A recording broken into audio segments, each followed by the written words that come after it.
12 to 3 o'clock। ফুলকপি চিংড়ি মাছ সব এবারটাকে সকাল জাস্ট দেখো, যাই না দেখা যাচ্ছে কিনা। এই যে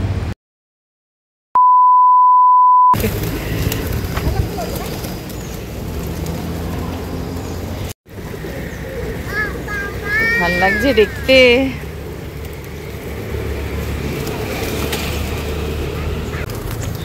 মনে হচ্ছে যেন পায়রাগুলোর ফটোগুলো দেখো নিতেই থাকি। কি ভাল লাগছে। এরা খাচ্ছে সব।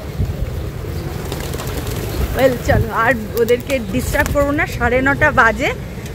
আমি এসেছিলাম একটুখানি ডাক্তারের কাছে ব্লাড দেওয়ার জন্য। গতকাল গিয়েছি ডাক্তারকে দেখাতে। তো বাড়ি গিয়ে বাকিটা বলছি। ওই জন্য রাস্তায় আছি এখন। ব্লগটা স্টার্ট করলাম এখন থেকেই, সঙ্গে থাকি।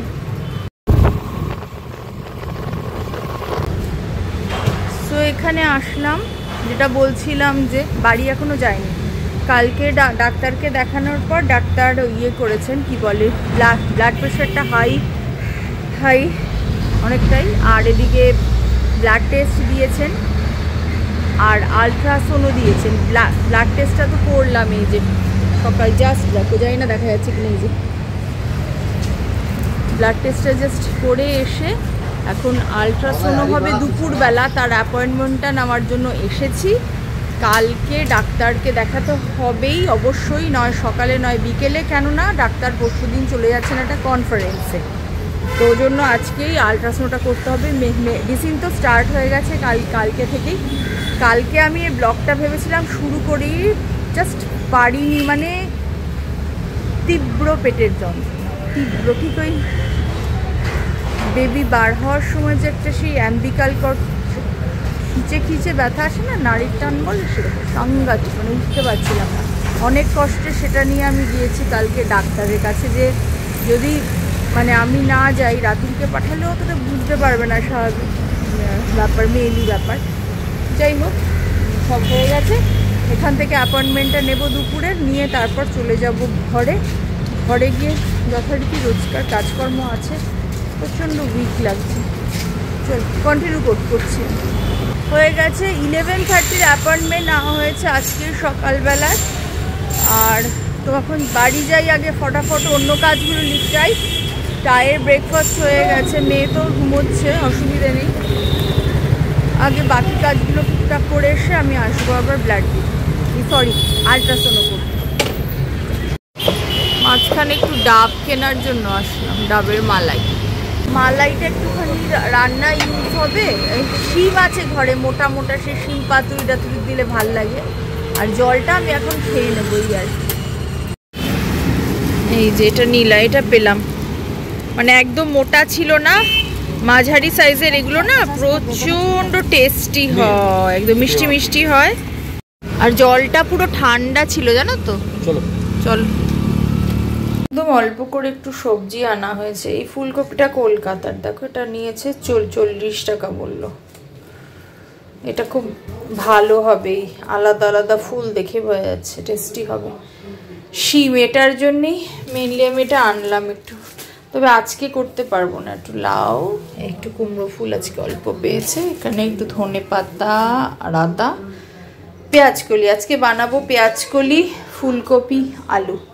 11টায় যেতে হবে, 11টা বাজে, ফাটাফাট করছি। আজকে একটু অন্যরকম করে করছি। পেঁয়াজকলি, ফুলকপি, আলু ছোট ছোট কেটে নিয়েছি। এর সাথে পেঁয়াজ, টমেটো, লঙ্কা দেবো। আর যেটা দেবো এখানে পোস্ত, আর এখানে সর্ষেটা একটুখানি বাটবো। আর একটুখানি এর সাথে চিংড়ি মাছও অ্যাড করবো। এটা দিয়ে একদম মাখা মাখা করে হবে, যেটা রুটি ভাত সব কিছুর সঙ্গে ভাল লাগবে।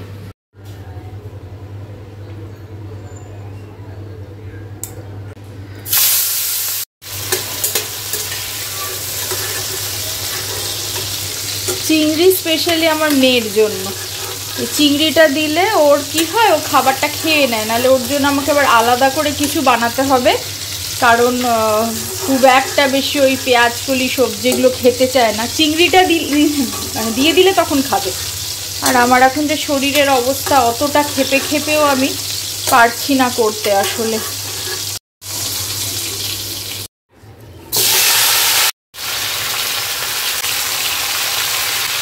চিনিটা ফুলকপিটাও দিই আমি এজন্য যে ফুলকপির মধ্যে না নুন আর মিষ্টি মিষ্টি হালকা ভাবটাও বসে যায়, ভাজার সময় খেতে খুব ভালো লাগে। আর ওই সর্ষে পোস্তর সাথে সামান্য একটুখানি এটাও অ্যাড করব, অল্প একটুই করব আজকের জন্য।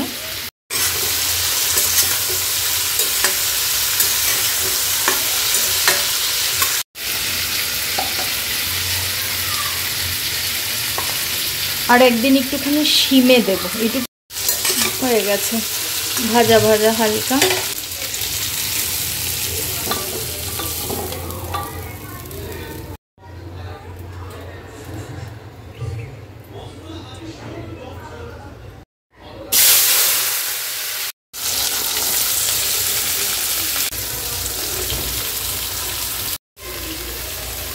হলুদ আর দেব না, যেহেতু একটুখানি পোস্ত দেব, পোস্ত আর সর্ষে।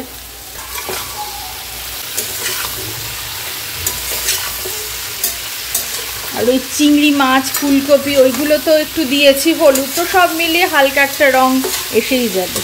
সর্ষে পোস্ত আর মালাইটা দিয়ে দিয়েছি। আসলে খুব তাড়াতাড়ি করছি জানো তো, সময় হয়ে গেছে ডাক্তারের কাছে যাওয়ার, কিন্তু তরকারিটা এমন একটা স্টেজে আছে, এইভাবে রেখে দিলে না একদম বাজে হয়ে যাবে খেতে।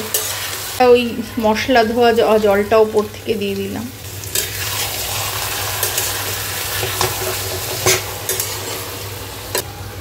ফুলকপি, চিংড়ি মাছ সব এবারটাকে ভালো করে নাড়াবো। আর হয়ে গেলে নুন মিষ্টিটা একটুখানি দেখে নেবো আবার, ব্যাস। খুবই সহজ রান্না কিন্তু খুবই সুস্বাদু রান্না। গরম ভাতের সাথে ভাল লাগে, রুটির সাথে তো ভালো লাগেই। রান্না শেষ, একদম খুব ভালোভাবে হয়ে গেছে, একদম গা মাখা তরকারিটা। এবার এই উপর থেকে সামান্য একটু জাস্ট হালকা একটা গন্ধ,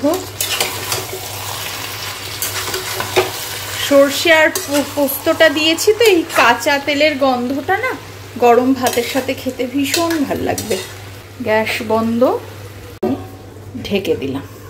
11:40 বাজে, কোনো মতে রান্নাটা শেষ করলাম, করে বার হয়ে যাচ্ছি, করে চলে আসবো। 11:30 টাইম দিয়েছিলেন, কি করবো বলো, এমন একটা অড টাইম, রান্না বান্না করতে হয়, সব কিছু, বাচ্চারা আছে, তাও ওদের ব্রেকফাস্টটা হয়ে গেছে বলে নিশ্চিন্ত বেরিয়ে পড়েছি। যাই কাজটা সেরে আসছি। ওয়েট করছি, এখন অনেক সময় লাগবে বলেছে, 15-20 মিনিট। তখন আমার ভাতটাও হয়ে যাবে ঘরে। 12:36 বাজে হয়ে গেছে। এবারে আগের যে ছিল আমার, সেটার থেকে সাইজ ইনক্রিজ হয়েছে কিনা সেটা বোঝা যাবে ডাক্তারের কাছে গেলে। ডাক্তার দেখাবো আমি কালকে, আজকে সানডে। তো যাই হোক, কালকে যাব হচ্ছে ডাক্তারকে দেখাতে, মানে সোমবার, আজকে হচ্ছে সানডে। আজকের ব্লগটা আসবে কালকে তোমাদের সামনে, এবং তারপরে ডাক্তার যা বলবো সবই আমি বলবো। ব্লগটা আমি আপাতত শেষ করলাম, এরপরে চলে এসেছিলাম ঘরে, এবং ঘরে তো দেখতেই পাচ্ছ এই সিম্পল তরকারিটা, রুটি আর সঙ্গে একটুখানি ডিম সেদ্ধ দিয়ে দিয়েছিলাম। এই ছিল লাঞ্চে, বেশি কিছু করার ক্ষমতা ছিল না এই মুহূর্তে। আর সন্ধ্যেবেলা ছেলেটাকে একটুখানি বই নিয়েও বসালাম। তো বন্ধুরা রাখি এখন, টাটা, ভালো থেকো সব।